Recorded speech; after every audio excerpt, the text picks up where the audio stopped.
Okay, we're back for one more torturous video here. I'm sort of returning to sobriety, so I may seem less jovial than before, but I'll try to keep up the appearances here. At any rate, what we had done is we went through this whole problem, and we didn't do it through a worksheet, but you should, if the textbook didn't do it through a worksheet, you should worksheet it through to the all the columns. Again, the columns that a worksheet would be parents, books and records, subsidiaries, books and records, then your elimination entries, both debit and credit, and then you get your consolidated totals. And if you take these entries that you saw here and work it that way just to see what it's like and how it works out to the consolidated total, you'll learn a lot. And we're going to do some problems, so if you don't even want to bother with that, if you're lazy like me, you can just wait. We're going to assign some problems. Before we do that, we just want to finish up one section of the chapter. There's a different method that the textbook goes through of what you do to consolidate when you don't use the equity method that we just saw, but you use the initial value methods. We had done the one where it used the equity, and then the textbook's going to go through procedures for what if you use initial value as what the parents are doing on their books and records, and then eventually it'll get to what to do if the parent used partial equity method. And it'll explain all kinds of ways to do it. It'll explain which of the SAIDE or the aside entries you make and which ones you don't, and how and why they're different. There is a shortcut method to doing it. Not everybody likes it, but I want to show you what I mean by a shortcut method. If you're told that the parent accounted for the investment in a way different than the equity method, so you've learned how to do it based on the equity method, and then you find out they didn't use equity, they did something else. Well, one approach, similar, no, not really, ain't different than the textbook, but another way of looking at it, which makes it conceptually perhaps easier, and you're certainly welcome to do this, it's not wrong, is to say, okay, well, tell me what you did do. What did you do? What you did. And now make adjustments, adjusting journal entries, worksheet only now, worksheet only. Or you actually could do it on the books of the parents. I don't care. It doesn't matter to me. Make adjusting journal entries on the parent. So let's say it. Make it on the parent's books to bring it into equity method at the end of the year. And then just do what you learned about consolidating it, the normal consolidation, which we'll say is the acronym aside, because using the book's letters. So once again, they didn't use the equity method. What did you do? Okay, based on what you did, I need some adjustments to get it to be what the equity method would have been, and now I can just do what I normally do to consolidate it. That's sort of a, maybe it's an idiot's way of doing this rather than the textbook's way, because I don't have to think through my consolidation adjusting entries if I bring the books of the parent back to the equity method and then start consolidating from there. Is it extra work? To me, it's no different than what the textbook does to get to the same thing.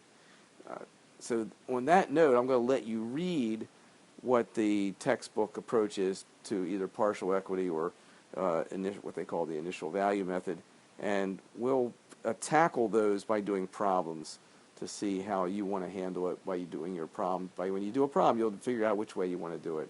Either my way of just adjusting the parent to equity and then following in suit from there, or follow the textbook approach. Either way, here's the point I want to make. Either way,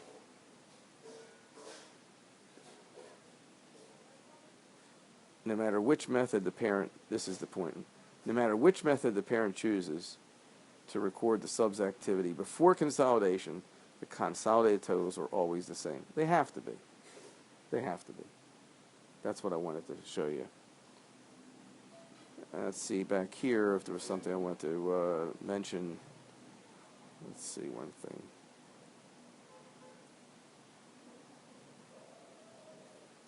Let's see. I think I saw something. Subsequent years. All right, this is sort of theory. You can read about it in the textbook. Subsequent years you'll get to see better when you do problems. I think we're at the stage now, and I'm not trying to be lazy, because I am lazy. I don't have to try to be lazy. I'm naturally lazy. But I think we're at the stage now where reading this further and going in and discussing it further doesn't do a whole lot. Tackling problems is the real way to get into the meat of this. And then when you go back and read it, it makes more sense. In fact, that's the way I like to have learned the course materials. Do problems, see how they get solved, then go back and sort of read about all the details about it, and then it really starts to make sense. Sure, you got to learn a little bit like we've learned through these videos on how to tackle the problem, and then you can try it on your own. It's like learning to fly a plane. First you have to learn the rules of the game and how the instruments work. Then you go up in the air and put everybody's life at risk that's on the ground. Let's see what this is. Understand that a parent's, this is again driving home the point, a parent's internal accounting method for its subsidiary investments has no effect on the resulting financial statement. Consolidated. The consolidated financial statement will be the same regardless of what the internal record keeping was. All right, and just finish this part up. A parent's choice of internal accounting method has no effect. Again, they're saying, look at that. The slides have said the same thing 3 times already. Maybe 4 times.